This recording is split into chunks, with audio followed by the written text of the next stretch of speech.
জঙ্গিপুর মহকুমা হাসপাতালে দালাল রাজ, রোগীর ক্ষোভের মুখে প্রশাসন। সারপ্রাইজ ভিজিটে জেলা শাসক নিতিন সিংহানিয়া, উন্মোচিত দুরাবস্থা। মুর্শিদাবাদ জেলার নতুন দায়িত্বে আসা জেলা শাসক নিতিন সিংহানিয়া বুধবার আচমকাই জঙ্গিপুর মহকুমা হাসপাতালে পৌঁছান হঠাৎ পরিদর্শনে। প্রশাসনিকভাবে পরিকাঠামো ও রোগী পরিষেবা পর্যালোচনার উদ্দেশ্যে এই সফরে তার সঙ্গে উপস্থিত ছিলেন সিএমওএইচ সন্দীপ সান্যাল, হাসপাতালের সুপার কাশীনাথ পাজা, জঙ্গিপুরের সাংসদ খলিলুর রহমান এবং বিধায়ক জাকির হোসেন সহ একাধিক চিকিৎসক। কিন্তু প্রশাসনিক সফর ঘিরে হাসপাতাল চত্বরে দেখা গেল অন্য চিত্র। রোগীর পরিজনদের অভিযোগ, হাসপাতালের ভিতরে চলছে দালাল চক্রের রাজত্ব। টাকা ছাড়া কোনো কাজই হচ্ছে না। কেউ বলছেন রিপোর্ট পেতে টাকা লাগে, কেউ বলছেন নবজাতকের মুখ দেখতেও দিতে হয় 600 টাকা। সরকারি হাসপাতাল হয়ে এমন দুর্নীতির অভিযোগে ক্ষোভে ফেটে পড়েন রোগীর আত্মীয়রা। এই অভিযোগের মুখে বিধায়ক জাকির হোসেন জানান, আমরা ডিএম এর সঙ্গে সমস্যার সমাধান করতেই এসেছি। কোন কোন বিভাগে টাকা নেওয়া হচ্ছে তা তদন্ত হবে। মানুষ যেন সম্পূর্ণ বিনামূল্যে সরকারি পরিষেবা পান সেদিকেই জোর দিচ্ছে। কিন্তু হাসপাতালের সুপার কাশীনাথ পাজা সব অভিযোগ অস্বীকার করে বলেন, এখনো পর্যন্ত কোনো লিখিত অভিযোগ আসেনি। অভিযোগ পেলে তদন্ত করা হবে। সাংবাদিকদের প্রশ্নে তিনি এড়িয়ে যান কেন হাসপাতালের পূর্ব দিকের গেটটি বন্ধ রাখা হয়েছে, যার কারণে পূর্ব দিকের রোগীদের আসতে 1.5 কিলোমিটার পথ অতিক্রম করতে হচ্ছে। যদিও তার যুক্তি, অ্যাম্বুলেন্স পার্কিং এর জন্য এই গেটটি বন্ধ, কিন্তু স্থানীয়দের দাবি একদল ব্যবসায়ী সুবিধার জন্যই সেই গেট বন্ধ রাখা হয়েছে, যার পেছনে রয়েছে বড়সড় স্বার্থের গন্ধ।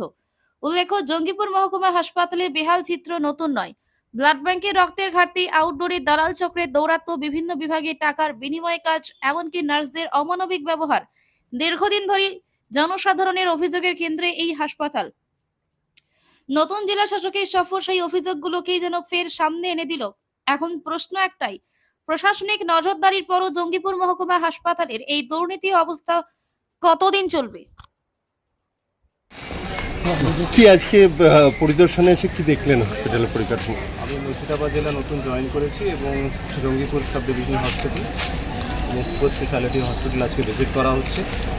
এখানে পুরো ডিটেল ইন্সপেকশনস এবং রিভিউ করা হয়েছে প্রত্যেক ডক্টরের সঙ্গে, যাতে পেশেন্ট সার্ভিসেস, মেডিকেল সার্ভিসেস আরও ইমপ্রুভ করা যায় সেই ব্যাপারে সবাইকে বলা হয়েছে।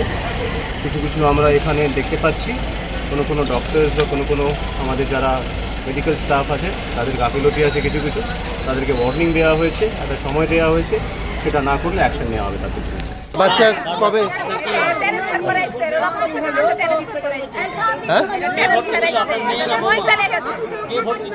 যে কত টাকা নিয়েছে আপনার কাছে?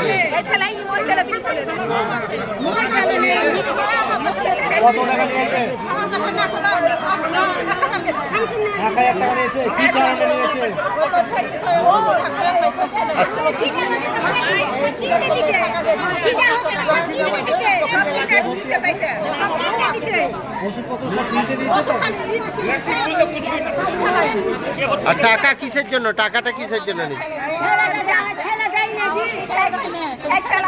যে কত টাকা লাগলো আপনার? লাগবেই তাই বলছে।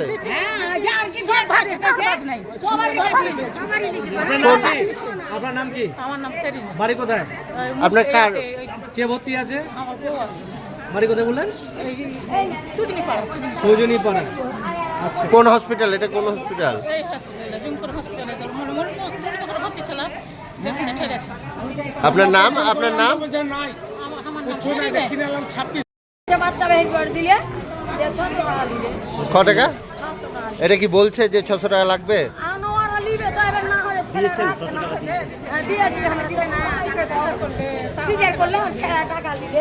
কবে বাচ্চা হয়েছে? কবে বাচ্চা? আমার 6 দিন হলো। আজকে ছুটি দিয়েছিল। না, ছুটি দেয়নি। ক টাকা লাগছে? ক টাকা?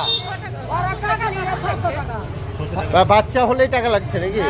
কে নিচ্ছে? বাচ্চা দিচ্ছে, দেখো যে 600 টাকা। কে নিচ্ছে? কে? আর কোন জায়গায় নিচ্ছে? আরে ঠগে তো আর হসপিটালে কি ওষুধ মশুদ পেয়েছেন না কিনতে হয়েছে? হসপিটালে কি সবই কি কিনতে হয়েছে? ওষুধপত্র সমস্ত কিছু হসপিটাল থেকে দিচ্ছে না বাইরে থেকে? না, কিনালি আসছে। আর তো 30 টাকা কিনে নিয়েছি। হসপিটালে কি ওষুধও নাই? ওষুধও দিচ্ছে না হসপিটাল থেকে? তো দিচ্ছে, ওগুলা দিচ্ছে, আর দামি গেলা দেয় না, তো কিনে নিয়ে আইনু। আর তো 30 টাকা কিনে কোথায় বাড়ি? আমার মাইয়া তো সাজু মোড় যাইতে নিচে কি নাম আপনার? কি নাম আপনার? আমার নাম রেনু রেনু কি বলে? রেনু বিবি।